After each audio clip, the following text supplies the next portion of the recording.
Good morning, everyone.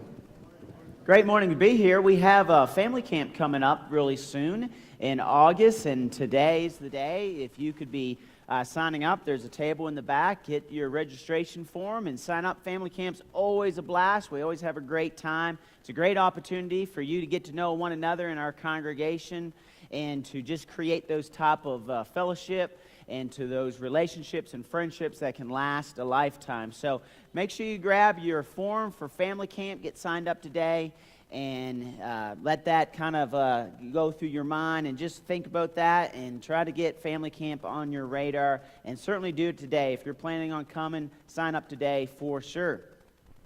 So over the years, I've done a lot of marriage ceremony, and they're all kind of different. Sometimes you'll have them really fancy. Sometimes they'll be less fancy. Sometimes they're kind of very simple but tastefully done. Sometimes they're just very unique. And so I have done a wide variety of marriage ceremonies. And there's a lot of planning and preparation that goes into those special days.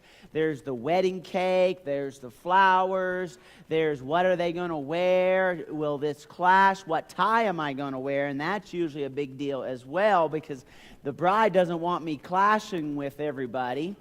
And who's going to walk down, what is the music going to be. But no matter how intense or how much the planning goes into it with the cake, the decorations, and the flowers, you can always count on one thing that's going to happen in the marriage ceremony. You're going to have the vows. And the couple will sometimes let me do the vows, and so I have some vows that I will read, and then they repeat after me. Sometimes they're too shy, and they just want me to read them, and then they say, yep, that works. Sometimes they want to, write their own vows to one another, and I always think, look at that pressure, because imagine if your wife writes these glowing vows, and you're like, well, let's get married, and then you're like, okay. Then everybody is like, wow, he didn't really sound romantic. Now let that be a lesson, guys. Go with the tried and true one, because it could be a disappointment. But in these vows, when I do them or when they write them, they're always these glowing pronouncements of love. Oh, I promise I will love you. No matter how you change and who you become, I will be committed to you. I have never heard in the vows people hedging their bet. It has never happened. Now they will say, I promise to love you until death parts us. But I've never heard, I promise to love you until that bad breath in the morning. Then we're going to need to have a discussion to renegotiate these commitments I made. You never had somebody make the vows and say, I promise to love you. I will be tested and true to you for the end of time until your hair falls out. And I just need a man with hair. I've never heard that yet. And shame on that woman who does that. But with all these marriage vows, there's one thing that is always a common core, something that they all have in common, and that is a promise of commitment. They fully commit to that person in front of witnesses. Now you wonder why they do that. Why do we have vows? I know why we have vows. Because marriage is hard. And you promised in front of everybody to be faithful until death parts you. The reason you have vows is because all your friends and your family, your parents would be like, remember when you promised? If marriage was easy, we wouldn't even have vows. We would just have wedding cake, we would have flowers, and we would have all this pageantry, and we would never even have vows. But somebody realized you needed to make some vows, because when marriage would get hard, you needed to hold fast to those commitments in your heart. You got to commit to one another. Now, in commitment, there's the most important thing. In the vow, you are committing to mostly do this. to try to impress your spouse. Now, this is what Boaz does. Look at Boaz and how he wants to impress Ruth and how Ruth wants to impress him. This is the making of a good marriage. Look at Ruth chapter 2, verse 8 to 12. Then Boaz said to Ruth, "Now listen, my daughter, do not go to glean in another field or leave this one, but keep close to my young women. Let your eyes be on the field that you are reaping, and go after them. Have I not charged the young men not to touch you? And when you are thirsty, go to the vessels and drink what the young men have drawn." Then she fell on her face, bowing to the ground, and said to him, "Why have I found favor in your eyes that you should take notice of me, since I am a foreigner?" But Boaz answered her, "All that you have done for your mother-in-law since the death of your husband has been fully told to me, and how you left your father and mother in your native land and came to the people that you did not know before. The Lord repay you for what you have done, and a full reward be given you by the Lord, the God of Israel, under whose wings you have come to take refuge." Now, there's this process that is taking place, and you can kind of see it in the text earlier on. Boaz notices this lady. Now, if I know some things about men, men like to notice pretty women. And more than likely, he is noticing her because of some maybe attractive appearance. But then he inquires. He's like, this lady's kind of pretty. I'm attracted to her. And then he kind of maybe shimmies up to somebody and says, "So, who's that lady from over there?" "Oh, that's Ruth. Have you heard about Ruth?"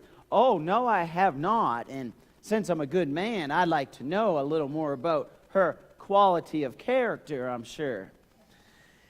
And then they tell him about, well, she left her native land and she was dedicated to her mother-in-law. Mother-in-law? Yeah, mother-in-law. She must be a good woman then. That's a loyal woman if I ever met one. And he says, wow, I need to get to know this lady. And then he goes and he approaches her and he wants to bless her. He wants to make a good impression. He wants to have that first impression, something that she will remember. And he brings what he has most of. Ladies, let this be a lesson to you if you are single. Men, if they're seeking to impress you, will always highlight what they consider their most best quality. So if they are great motorcycle riders, they will brag about their motorcycle riding to you and think, well, look how impressive I am. Whatever the man thinks he's best at, or his best attribute is, he will always highlight it because he wants to give you the best impression possible. But Boaz comes, and the impression that he makes is one of kindness.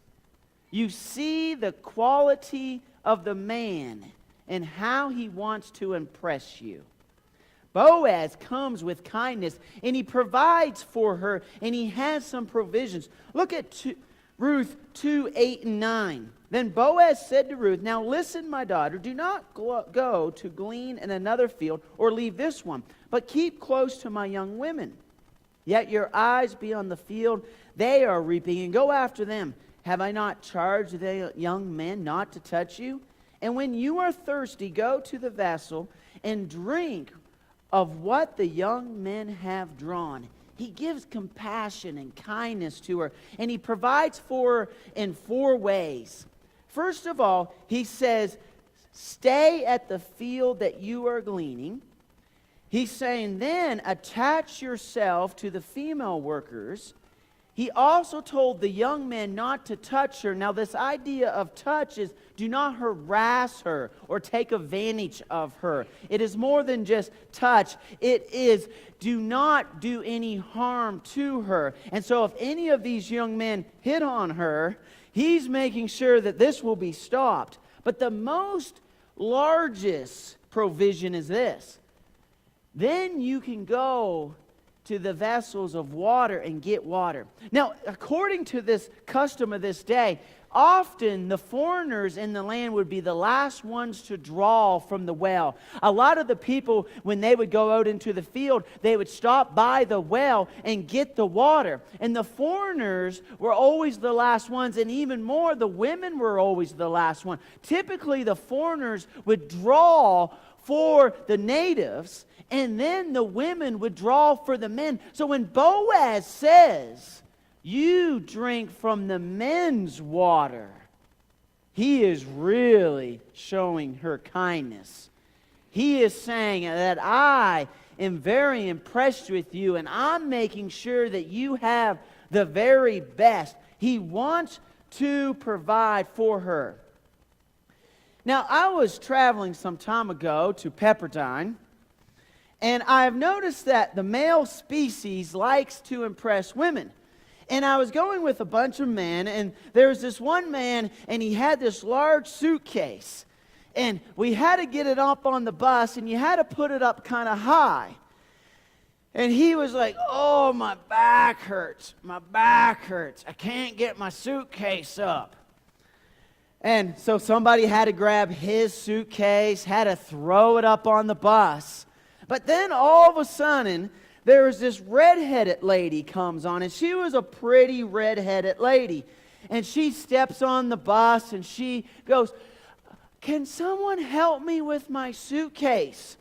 Well, that same guy whose back, "Oh, my back was hurting, pushed me out of the way. Like literally body checked me into the seat, ran up, grabbed her suitcase, yanked it up like he was Superman, grabbed it, threw it up on there, and I was like, "This is amazing."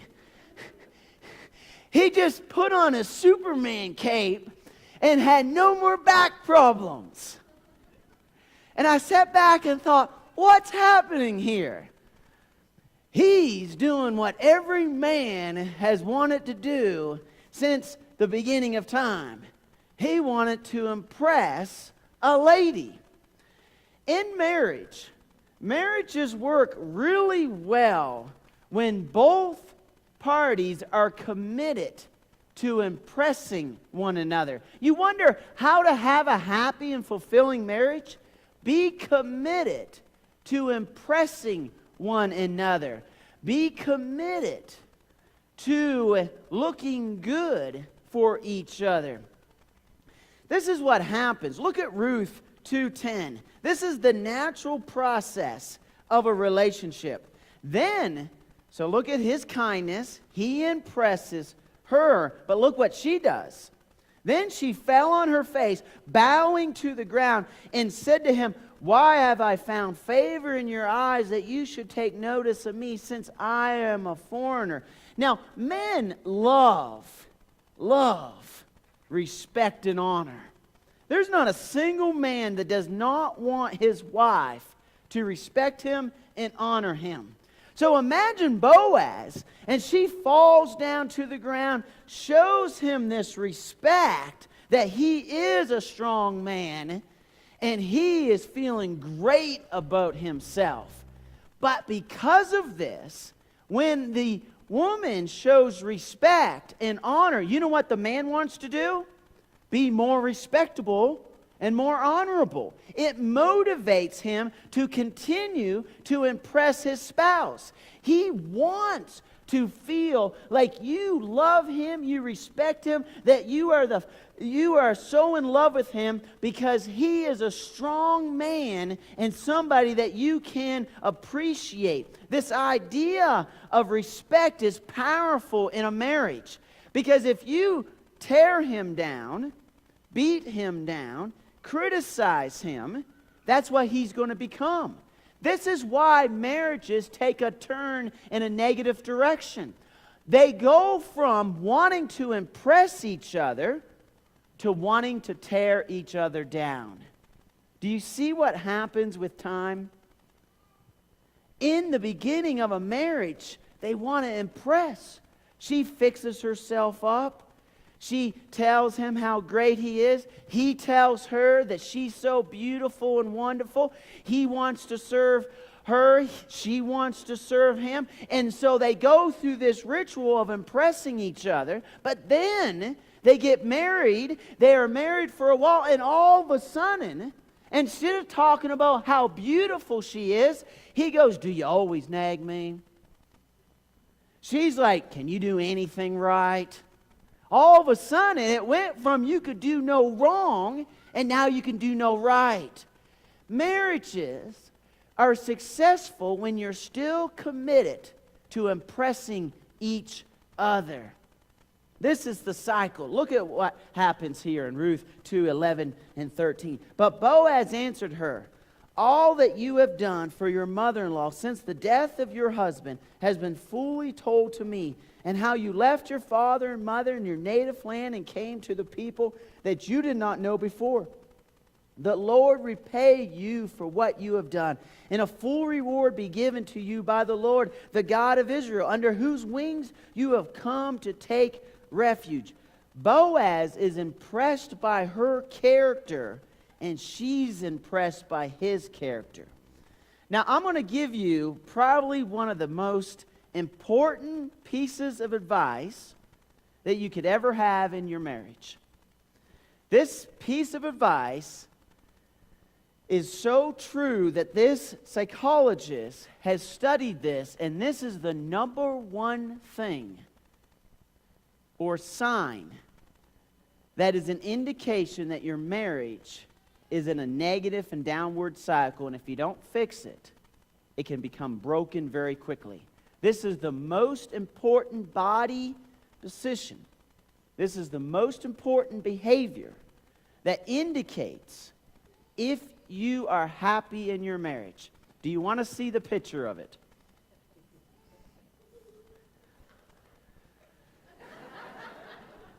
The eye roll. The eye roll is the most deadliest behavior in your marriage. Do you know why? Because it's a sign of scorn. It's a sign of disrespect.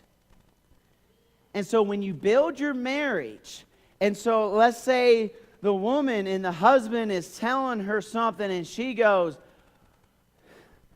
she just communicated to him, "I don't even respect you enough to listen to you."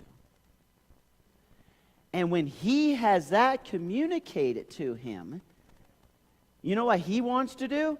Absolutely nothing for you. Now he feels so worthless, he doesn't want to be committed to respect. Or he doesn't want to be committed to making you happy. If the husband does this, it communicates this scorn, and it will create a cycle in your marriage that ultimately this psychologist, John Gottman, will say will lead to divorce. In our family, Charity and I know that there is no eye rolling. I hate eye rolling. I won't allow it in my house. Just because I read this book and I'm scared of this. But you shouldn't have it in your home either, because it's a sign of disrespect.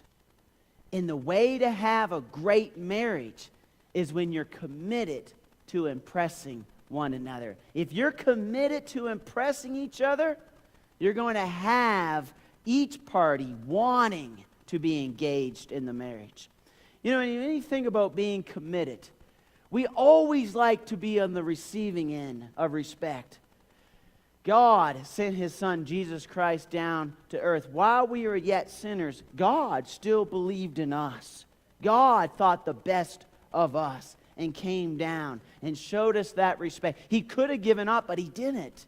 He showed that respect. And so we reciprocate that respect. And so we go and we submit our lives to Him. If we will believe, confess, repent, be baptized from the remission of sins, rise up out of that water to newness of life, and continue to try to become more like Jesus Christ. And so let's be committed to one another. Let's be committed to our spouses, committed to impressing them, but let's also be committed to the Lord as we stand and sing the invitation song. This is the season.